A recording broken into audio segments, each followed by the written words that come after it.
Hello everyone, welcome back to your channel Swathi's world. ఈరోజైతే early morning లేచాము 4 o'clockకి. ఇంకొక గంట సేపు అయితే పిల్లల్ని చదివిద్దాం అనుకున్నాను. ఒకరోజు హిందీ, ఒకరోజు ఇంగ్లీషు, అలా రీడింగ్ టెస్ట్ పెట్టాలని అనుకుంటున్నాను. ట్యూషన్కి వెళ్తున్నారు కానీ నా సాటిస్ఫాక్షన్ కోసం చదివిపిస్తున్నాను. మా చిన్న అబ్బాయిని అండ్ పెద్ద అబ్బాయి కూడా గ్రాఫ్ వర్క్ చేసుకుంటున్నాడు. ఇక్కడ వినండి మా బాబు వాయిస్. తాకి రావతిస్తేత్ర తాకొమ్మిస్తేతు శత్రువు లను లవును శత్రువులను నెక్స్ట్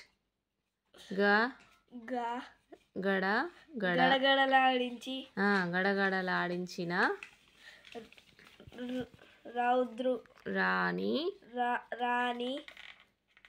నెక్స్ట్ చేయి పెట్టి ఇక్కడ నీ చేయి పెట్టు. శంకరమ్మ దాకిందైత్వం ఇస్తే ధైర్య సాహసాలు మళ్ళను ధైర్య సాహసాలు కలిగిన వీరవనిత ఉన్నది చదువు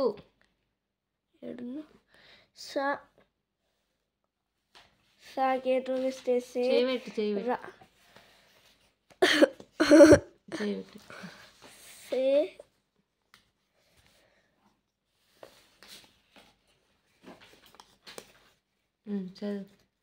సేరా సా అంటే నారీ రాగుడి దీర్ఘం ఇస్తేది మా నా నీరమణులకు నారీ గుర్తుంచుకోవాలి. నారీమణులకు నారీమణులలో అన్ని అందోలు సంస్థానాన్ని పోలి మా పెద్దోడు గ్రాఫ్ డ్రా చేసుకుంటున్నాడు. చిన్నోడు అంతే. ఇంగ్లీష్ అయితే చదివేస్తూ ఉంటాడు. తెలుగు కొంచెం రీడింగ్ టెస్ట్ అయితే చేపిస్తాను. కొంచెం నెమ్మదిగా చదువుతాడు. సో ట్యూషన్కి పంపిస్తున్నాను కానీ నా సాటిస్ఫాక్షన్ కోసం రోజు ఒక గంట అయితే చదివిపిస్తున్నాను. ఇక్కడ చూడండి, సంక్రాంతి రోజున రంగోలి వేశాను. చూడండి కలర్ఫుల్గా. వీడియో కూడా డిఫరెంట్గా తీసాను చూడండి. నచ్చినట్లయితే వీడియోకి ఒక లైక్ ఇవ్వండి. అండ్ సంక్రాంతి రోజున మాకు నోము ఉంటుంది. 13 వస్తువులను తీసుకొచ్చి ఏ రకమైన ప్లాస్టిక్ కానీ, ఇత్తడి కానీ, రాగి కానీ ఇలాగా 13 వస్తువులను తీసుకొచ్చి పూజలో పెట్టి మంచిగా పూజ అయిన తర్వాత గౌరీ అమ్మవారిని చేసుకొని, పసుపు గౌరమ్మ చేసుకొని, స్వామి అమ్మవార్లకు పూజ చేసుకున్న తర్వాత వాయినం ఇస్తారు. అండ్ నెక్స్ట్ డే అయితే ఆ పసుపు ముఖానికి అప్లై చేసేసుకుంటారు. ఇంకా అది పెద్దవాళ్ళ నుంచి వచ్చిందనమాట. మాకు కూడా నోము ఈ విధంగా చిలుకలు కూడా పెట్టి నోముకుంటారు. కంకణాలు కట్టేస్తారు. ఇట్లా అన్నిటికీ అన్ని పూజ రోజైతే ఇవన్నీ చేసుకున్నాము. ఈ విధంగా బాక్సెస్ అన్నీ పసుపు, కుంకుమ, గంధం అలంకరించి ఫ్లవర్స్ ఇచ్చిన తర్వాత ఈ వస్తువులను ఒక్కొక్కరికి ఇస్తూ ఉంటాము. అది సంక్రాంతి రోజున అలా జరుపుకుంటాము. మీ అందరితో షేర్ చేసుకోవాలనిపించింది. సపరేట్ వీడియో చేయలేదు కాబట్టి ఇందులో ఇంక్లూడ్ చేశాను. అండ్ ఇక్కడైతే ఈరోజు స్కూల్ ఉంది. సంక్రాంతి హాలిడేస్ తర్వాత వ్లాగ్ అనమాట ఇది. అండ్ మార్నింగ్ అయితే పిల్లల్ని చదివించాను కదా, రీడింగ్ టెస్ట్ పెట్టించాను కాబట్టి ఇంకా అన్ని పనులు కంప్లీట్ చేసుకొని ఫ్రెష్ అయితే వచ్చేసాము. ఇంకా టీ తాగుతున్నాము. టిఫిన్లోకి అయితే మొక్కజొన్న గారెలు చేశాను. ఇంకా అవి తినేశారు టిఫిన్కి. పిల్లలు ఫ్రెష్ అయిపోయి టీ తాగారు. 8:30, 8:45కి స్కూల్ ఉంటుంది. School time. ఇంకా టీ అయితే ఇక్కడైతే చూడిసేయండి, టీ తాగుతున్నాము, అల్లం టీ. అండ్ పిల్లలిద్దరూ, నేను హస్బెండ్ టీ తాగేసాము. అండ్ పిల్లలకి తప్పనిసరిగా గోరువెచ్చని వాటర్ ఇస్తాను. మేము కూడా 2 బాటిల్స్లో వేసుకొని ఒక 2 hours వరకు తాగేస్తాము. టిఫిన్ తిన్నాక 2 hours తర్వాత తాగాలి గోరువెచ్చని వాటర్. అండ్ లంచ్కి 2 hours తర్వాత తాగాలి. 2 అవర్స్ ముందు తాగొచ్చు, కానీ వెంటనే తాగకూడదు. మనం ఏది తిన్నా కూడా అది డైజెస్ట్ అవ్వదన్నమాట వాటర్ తాగడం వల్ల. అండ్ మా హస్బెండ్ అయితే మార్కెట్కి వెళ్ళి వచ్చేసారు. బనానా, ఈ చిలకడ దుంప ఇలాంటివి తీసుకొచ్చారు, కనిపించాయంట మార్కెట్లో. సో ఇంకా శివరాత్రి ముందు ఇట్లా వస్తుంటాయి కదండి, పిల్లలు అడిగారని చెప్పేసి గుర్తుంచుకొని తీసుకొచ్చారు. ఇక్కడ చూసేయండి, పిల్లలకి ఎక్కువ నేచర్ అందించేటి పదార్థాలను ఎక్కువ పెట్టాలి. సో మొక్కజొన్న, ఇక్కడ ఆనియన్స్ కూడా మాకు 5 kgs వరకు ఒక 15 days వరకు వస్తాయి, 15 or 20 days వరకు వస్తాయి. ఎందుకంటే ఎగ్ అండ్ ఆనియన్ కర్రీ చేస్తుంటాను, పిల్లలకి ఇష్టం అదా అని. వారంలో 2 to 3 times egg fried rice ఇట్లా. ఆనియన్స్ కూడా ఎక్కువ వేస్తాను కర్రీస్లో. ఒకేసారి 5 kgs బ్యాగ్ తీసుకొస్తారు, అవి మళ్ళీ ఫినిష్ అవ్వగానే మళ్ళీ 5 kgs బ్యాగ్ అట్లా తెస్తూ ఉంటారు. అండ్ ఇక్కడ అయితే బ్రేక్ఫాస్ట్లోకి మొక్కజొన్న గారెలు అయితే చేశాను. మొక్కజొన్న గారెలు ఇవి కూడా ఇష్టంగా తింటారు. సో ఇంకా మేము కూడా ఫ్రెష్ అయిపోయి టీ తాగిన తర్వాత తినేసాము. చూడండి, వీటిని స్వీట్తో కానీ స్పైసీగా కానీ చేసుకుంటారు. నేను అంత స్పైసీ ఏం చేయను, చెప్పగానే చేస్తాను. మరి స్వీట్ కూడా నార్మల్ స్వీట్తో చేస్తాను, ఒకసారి స్వీట్, ఒకసారి హాట్గా, ఒకసారి స్పైసీగా, ఒకసారి స్వీట్గా చేస్తుంటాను. ఇక్కడైతే ఇవి తినేసాము. కార్న్ఫ్లేక్స్, మొక్కజొన్న కార్న్ఫ్లేక్స్ కూడా చాలా బాగుంటాయి. సో వీటిని, మొక్కజొన్నని ఏ రకంగా అయినా తినచ్చు, ఇలాగా గారెల రూపంలో కానీ, లేదంటే మంట పైన కాల్చుకుంటారు కదండి, మొక్కజొన్న పొత్తులు అంటారు కదా, ఆ విధంగా తినచ్చు. అండ్ ఉడకబెట్టి కూడా తినచ్చు. ఒకసారి ఆ విధంగా తింటాము, ఒకసారి స్వీట్గా, ఒకసారి స్పైసీగా, 2 రకాలుగా చేసి పెడుతుంటాను పిల్లలకి. ఈరోజైతే ఇదైతే బ్రేక్ఫాస్ట్లోకి అయితే తినేసాము, చాలా టేస్టీగా వచ్చాయి. మరొక వీడియోలో ఎలా చేశాననేది, ఇందులో ఏమేమి ఇంగ్రీడియంట్స్ వేసాననేది చూపిస్తాను. ఇక్కడైతే పిల్లలైతే స్కూల్కి వెళ్ళిపోయారు. ఇంకా కిచెన్లోకి వెళ్తే కుకింగ్ టైం కదండి, ఇంకా పిల్లలు వచ్చే 1 hourకి ముందు కుకింగ్ అయితే స్టార్ట్ చేస్తాను. ఇంకా అంతలోపు బట్టలు పిండేటి ఉంటే వాషింగ్ మిషన్లో వేస్తాను. టుడే అయితే క్యాబేజీ టమాటా ఫ్రై చేస్తున్నాను. మీ పిల్లలు తింటారా? కమెంట్ సెక్షన్లో కమెంట్ చేయండి. అండ్ క్యాబేజీ గురించి బెనిఫిట్స్ ఏంటో చూద్దాం ఇప్పుడు. కూరగాయల్లో క్యాబేజీ అతి శ్రేష్టమైంది. ముఖ్యంగా క్యాన్సర్ నిరోధించడంలో ఇది క్రియాశీలకంగా పనిచేస్తుందని వైద్యులు సూచిస్తున్నారు. క్యాబేజీ ద్వారా శరీరానికి అవసరమైన ఫ్లేవనాయిడ్స్ సమృద్ధిగా అందుతాయని, తద్వారా ప్యాంక్రియాటిక్ గ్రంథి క్యాన్సర్ ప్రభావాన్ని తగ్గించవచ్చునని వారు చెప్తున్నారు. ఈ క్యాన్సర్ రావడం అరుదుగా సంభవిస్తుందని, అయితే క్యాబేజీతో దానికి చెక్ పెట్టవచ్చునని చెప్తున్నారు. క్యాబేజీని ఆహారంలో క్రమం తప్పకుండా తీసుకున్నట్లయితే అధిక బరువుకు చెక్ పెట్టవచ్చునని వైద్యులు చెప్తున్నారు. అంతేకాకుండా పిల్లలకు, పాలిచ్చే తల్లులకు ఎక్కువగా క్యాబేజీని తిన్నట్లయితే పాలు బాగా పడతాయి. అండ్ క్యాబేజీ ఒక ఆకుకూర, ఎందుకంటే సాధారణంగా క్యాబేజీ మొక్కలో ఆకులతో నిండిన శీర్ష భాగం మాత్రమే తింటారు. ఇంకా ఖచ్చితంగా చెప్పాలంటే వృత్తాకారంలో ఉండే ఉండల లేత ఆకులు మాత్రమే ఉపయోగిస్తారు. విచ్చుకొని ఉన్న బయటి ముదురు ఆకులను తీసేస్తారు. ఈ క్యాబేజీ తలను పచ్చిగా ఉడకబెట్టి లేదా ఊరబెట్టి అనేక వంటకాల్లో ఉపయోగిస్తారు.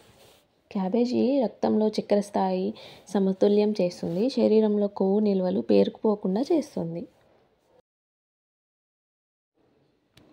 రక్తంలో చక్కెర స్థాయిని అదుపు చేసేందుకు గ్లూకోజ్ టాలరెన్స్లో భాగమైన క్రోమియం ఈ లెట్యస్లో పుష్కలంగా ఉంటుంది. నిద్ర పట్టేందుకు దోహదం చేసే లాక్టికారియం అనే పదార్థం ఇందులో ఉంటుంది. పోషక విలువలు: 100 grams తినడం వల్ల 20 kilocalories, 100 kg పిండి పదార్థాలు, 5.8 grams చక్కెరలు, 3.2 grams పీచు పదార్థాలు, 2.5 grams కొవ్వు పదార్థాలు, 0.1 gram మాంసకృత్తులు and 1.28 grams thiamine, vitamin B1 0.061 mg 5%, riboflavin, vitamin B2 0.040 mg 3%, niacin, vitamin B3 0.234 mg 2%, pantothenic ఆమ్లము B5 0.212 mg 4%, vitamin B6 0.124 mg 10%, folate, vitamin B9 53 Ug 13%, vitamin C 36.6 mg 61%. Vitamin C ఎక్కువగా వస్తుంది ఇందులో. And calcium కూడా 40 mg 4%, iron 0.47 mg 4%, magnesium 12 mg 3%, భాస్వరం 26 mg 4%, potassium 170 mg 4%, zinc 0.18 mg 2%. చూసారు కదా ఎన్ని vitamins proteins ఉన్నాయి, ఎన్ని ఖనిజ లవణాలు అందుతున్నాయి క్యాబేజీ తినడం వల్ల. సో మీ పిల్లలకు మీరు కూడా తప్పకుండా తినండి క్యాబేజీని. ముందుగా ఉడకబెట్టైనా చేసుకోవచ్చు. కొంచెం ఏదైనా స్మెల్ వస్తుంది అని చెప్పేసి క్యాబేజీ వెగటుగా వస్తుంది కొంచెము. సో అది తింటూ ఉంటే అలవాటు అయిపోతుంది. ఇంత బాగా ఏం వెగటు స్మెల్ అంత ఓవర్గా ఏం రాదు. సో పిల్లలకైతే అలవాటు చేశాను. టమాటో యాడ్ చేయడం వల్ల టేస్ట్ అయితే చాలా చాలా బాగుంటుంది. క్యాబేజీని చిన్న చిన్న ముక్కలుగా కట్ చేసి ఉడకబెట్టి పక్కన పెట్టేసుకున్న తర్వాత టమాటో ఫ్రై అయ్యాక క్యాబేజీని యాడ్ చేసేసుకోవాలి. పోపులో పసుపు యాడ్ చేసేసుకొని మొత్తంగా కలిపి తర్వాత క్యాబేజీని టమాటా ఫ్రై అయిన తర్వాత క్యాబేజీ వేయాలి. ఆ తర్వాత క్యాబేజీ కొంచెం ఆయిల్లో మంచిగా రోస్ట్ అయిన తర్వాత ఇక్కడ అల్లం paste, red chilli powder, salt అన్నీ యాడ్ చేసేసుకోవాలి. ఎలాంటి గరం మసాలాలు వాడను నేను, రెగ్యులర్గా పిల్లలకు అలవాటు చేయలేదు. ఓన్లీ ధనియాల పొడి ఒక గోరువెచ్చ ఇట్లా వేయింపి పౌడర్ చేస్తారు కదా ధనియాల పొడి, అది మాత్రమే వేస్తాను. సో కొత్తిమీర, కరివేపాకు అన్ని కర్రీలో యాడ్ చేస్తాను, ఇవి మాత్రమే వేస్తాను. ఎలాంటి గరం మసాలాలు అయితే అలవాటు చేయొద్దు. మసాలాల వల్ల, గరం మసాలాల వల్ల గ్యాస్ట్రిక్ సమస్యలు అయితే తలెత్తుతాయి, అందువల్ల అవాయిడ్ చేస్తాను. మీరు కూడా అవాయిడ్ చేయండి. కొత్తిమీర, కరివేపాకు ఇలాంటివి అయితే ఎక్కువగా వేసుకోవచ్చు, వాటి వల్ల సైడ్ ఎఫెక్ట్స్ ఉండవు. ఇలాంటి సైడ్ ఎఫెక్ట్స్ అయితే ఉండవు కదా.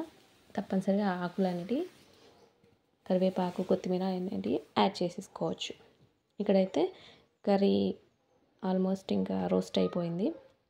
కొన్ని వాటర్ యాడ్ చేసేసి ఒక 5 minutesలో అయిపోతుంది. ఇంకా చూసేయండి. ఇక రెడ్ చిల్లీ పౌడర్ వేసాక అడుగంటకుండా కొన్ని ఒక చిన్న టీ గ్లాస్కి సగం వేసుకోవాలి. వేసుకొని మూత పెట్టేసుకోవాలి. చూసారు కదా న్యూట్రిషన్ వాల్యూస్ చాలా చాలా ఉన్నాయి. పిల్లలకైతే చక్కగా అలవాటు చేసేయండి. మీరు కూడా అలవాటు చేసుకోండి. ఇక్కడైతే చూడండి వాటర్ అయితే మొత్తంగా ఇంకిపోవాలి. సో అప్పుడైతే కర్రీ అయితే రెడీ అయిపోతుంది 5 minutesలో. ఇంకా పిల్లలు వచ్చే ముందే నేను ప్రిపేర్ చేస్తాను. ఆ లోపల బట్టలు అయితే ఉంటాయి కదండి వాషింగ్ చేసేసి, అవి వాషింగ్ మిషన్లో వేస్తాను. ఇంకా మిగతా అన్ని పనులు చేసుకున్న తర్వాత 1 hour ముందు 12:30కి 1 hour ముందు స్టార్ట్ చేస్తాను కుకింగ్. వచ్చిన తర్వాత మా హస్బెండ్ షాప్ నుంచి వస్తారు. ఇంకా అందరం కలిసి లంచ్ చేసేస్తాం. చూసేయండి ఇక్కడ ఆల్రెడీ 12:30 అయింది. ఇంకా 12:30 అయిపోయింది. ఇంకా వచ్చేసారు పిల్లలు. చూసేయండి ఇక్కడ క్యారెట్ కూడా తీసుకొచ్చారు. ఇలాగా సపరేట్గా తినమంటే తినరు. ఇలా తినేటప్పుడు కట్ చేసి పెడితే మాత్రం తింటూ ఉంటారు. చూసేయండి ఇక్కడ ఇప్పుడు మా హస్బెండ్ పిల్లలతో కలిసి నేను కూడా లంచ్ చేసేస్తున్నాను. మీలో ఎంతమంది క్యాబేజీ ఫ్రై ఇష్టమో కమెంట్ చేయండి. టమాటా కాంబినేషన్లో చాలా చాలా బాగుంటుంది క్యాబేజీ. అండ్ క్యాలీఫ్లవర్ కూడా అలవాటు చేశాను పిల్లలకి. ఇక్కడైతే చూసేయండి చక్కగా లంచ్ టైంలో పిల్లలిద్దరికీ అలవాటు చేయాలి అన్నం తినడం అయితే. చూడండి కొంతమంది పిల్లలు చాలా మారం చేస్తూ ఉంటారు. నేను చాలామందిని చూశాను. మా పిల్లలకి చిన్నప్పటి నుంచి లంచ్ టైంలో మాత్రం తప్పనిసరిగా అన్నం అలవాటు చేశాము. సో నాకు ఇలాంటి ఇబ్బంది ఉండదు. నేను చాలామంది పిల్లల్ని చూశాను అసలు లంచ్ టైంలో లంచ్ తినకుండా స్నాక్స్, టిఫిన్స్ పెట్టమని అడిగేవాళ్ళు మా పిల్లలు. ఇక స్కూల్కి పిల్లలతో తినమని అంటే లేదు నేను ఇంటికి వస్తాను, వాకబుల్ డిస్టెన్స్లోనే ఉంటుంది స్కూలు ఇంటికి. సో ఒక 1/2 kilometer కూడా ఉండదు. సో వచ్చి తింటాం మమ్మీ ఇంట్లోనే అని చెప్పి ఇంకా టీవీ చూస్తూ ఎంజాయ్ చేసుకుంటూ తింటూ ఉంటారు.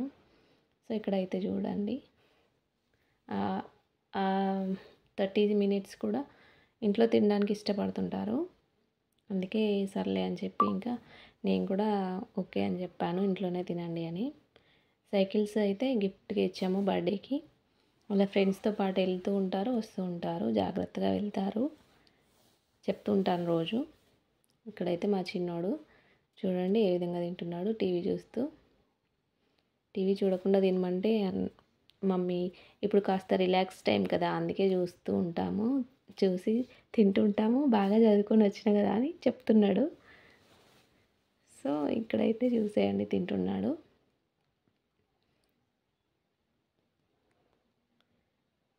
మీ పిల్లలు కూడా ఇలాగనే మారం చేయకుండా తింటారా మా పిల్లల్లాగా?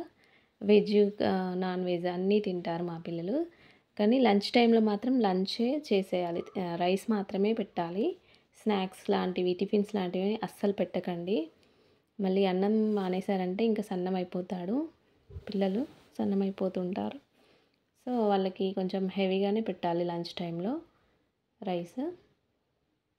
కర్రీ మాత్రం థిక్గా కలుపుకోమని చెప్పాను. ఇప్పుడు చూడండి థిక్గా కలుపుకొని తింటున్నాడు. అంత స్పైసీగా ఏం చేయను కర్రీస్, నార్మల్ స్పైసీగానే చేస్తాను. చూసండి ఈ విధంగా తింటున్నారు. వీళ్ళు తిన్న తర్వాత హస్బెండ్ నేను ఇద్దరం కూడా తినేస్తాము. ఇక్కడైతే చూసేయండి ఆనియన్స్ అట్లా పెట్టుకుంటారు, వాళ్ళకి అలవాటు మా పిల్లలకి. ఎన్ని న్యూట్రిషన్ వాల్యూస్ ఉన్న క్యాబేజీని తప్పకుండా మీరు తినండి, మీ పిల్లలకు కూడా అలవాటు చేయండి. నెమ్మదిగా అలవాటు అయిపోతుంది. వాళ్ళకి నచ్చిన కర్రీస్ వారంలో 2-3 టైమ్స్ చేసి పెడితే మనం న్యూట్రిషన్ వాల్యూస్ ఉన్న ఫుడ్ అయితే మనం పెట్టి చెప్పామనుకోండి నెమ్మదిగా వాళ్ళు తింటూ ఉంటారు. నాకు ఎలాంటి ప్రాబ్లం లేదు మా పిల్లలతో, ఫుడ్ విషయంలోనైతే చక్కగా తినేస్తారు. ఇక్కడ హస్బెండ్ కూడా తింటున్నారు, ఇంకా నేను కూడా పెట్టేసుకుంటాను. అసలు ఫస్ట్ అయితే నాకు క్యాబేజీ స్మెల్ పడకపోయేది, అదేంటో మా చిన్నోడు ఉన్నప్పుడు అస్సలే క్యాబేజీ స్మెల్ అంటేనే నచ్చకపోయేది. నెమ్మదిగా అలవాటు చేసుకున్నాను, అందులో న్యూట్రిషన్ వాల్యూస్ చాలా ఉన్నాయని చెప్పి అలవాటు చేసుకున్నాను. ఇంకా ఎలాంటి స్మెల్ అనేది ఏమి అనిపించట్లేదు. ఇప్పుడు టమాటో యాడ్ చేయడం వల్ల మరింత టేస్టీగా అనిపిస్తుంది కర్రీ. చూడండి ఇక్కడ నేను కూడా తినేస్తున్నాను. కర్రీ నేను ఎక్కువగా పెట్టుకొని తింటాను రైస్లోకి, రైస్ కొంచెం తక్కువ, కర్రీ మాత్రం ఎక్కువ క్వాంటిటీలో తింటూ ఉంటాను. మా మమ్మీ అలవాటు నాకు వచ్చేసింది అలాగా, మమ్మీ కూడా అలానే తింటూ ఉంటారు మా మమ్మీ. సో ఇక్కడైతే నా లంచ్ కూడా అయిపోయింది. మీరేం చేస్తున్నారు? మీరు లంచ్ చేసేసారా? మీ లంచ్లోకి ఏం కర్రీ చేసుకున్నారో కమెంట్ చేయండి. అండ్ వీడియోని అయితే స్కిప్ చేయకుండా చివరి వరకు చూడండి. అండ్ మన ఛానల్ని సబ్స్క్రైబ్ చేసుకున్న వాళ్ళు ఎవరైనా ఉంటే ఇంతవరకు సబ్స్క్రైబ్ చేసుకోండి. అండ్ వీడియోకి ఒక లైక్ ఇవ్వండి, లైక్ ఇవ్వడం వల్ల ఇంకొంతమందికి రీచ్ అవుతుంది. సో ఇక్కడైతే లంచ్ తర్వాత పిల్లలు స్కూల్కి వెళ్ళిపోయారు. ఇంకా బట్టలన్నీ తీసేసాను నిన్నటి, ఇంకా ఈరోజు అయితే మళ్ళీ ఆరేసేయాలి కాబట్టి అన్నీ తీసి ఇంకా అవన్నీ ఫోల్డ్ చేసేసుకోవాలి. ఎప్పటిదప్పుడే చేసేసుకుంటాను. వాళ్ళు వెళ్ళిన తర్వాత ఒకసారి అయితే డస్ట్ ఏమన్నా ఉంటే తీసేస్తాను, ఇలాగ ఊడ్ చేసేస్తాను. సో ఇంకా మీరేం చేస్తుంటారు ఖాళీ టైంలో కమెంట్ చేయండి. నేనైతే ఇంకా చాలా వర్క్స్ ఉంటాయి, ముందు వీడియోస్లో చూపిస్తాను. ఇదండి ఇవాళ వీడియో. And please support my channel and please do like, share, subscribe to our channel. మీ ఫ్రెండ్స్ అండ్ ఫ్యామిలీస్కి నా వీడియోని తప్పకుండా షేర్ చేయండి. నాకు ఇంకా బ్లౌజెస్ స్టిచ్ చేయడం కూడా వచ్చు, ముందు వీడియోలో చూపిస్తూ ఉంటాను బ్లౌజ్ స్టిచ్చింగ్ వీడియోస్. మీలో ఎవరికైనా ఇంట్రెస్ట్ ఉంటే తప్పకుండా నాతో కమెంట్ సెక్షన్లో కమెంట్ చేయండి. బ్లౌజ్ కటింగ్ కానీ స్టిచ్చింగ్ కానీ చూపిస్తూ ఉంటాను. సో ఇదండి ఇవాళ వీడియో. Thanks for watching. వీడియోని అయితే స్కిప్ చేయకుండా చివరి వరకు చూసేయండి. వీడియో నచ్చితే ఒక లైక్ ఇవ్వండి and please do like, share, subscribe to our channel. Thanks for watching. Thanks your time.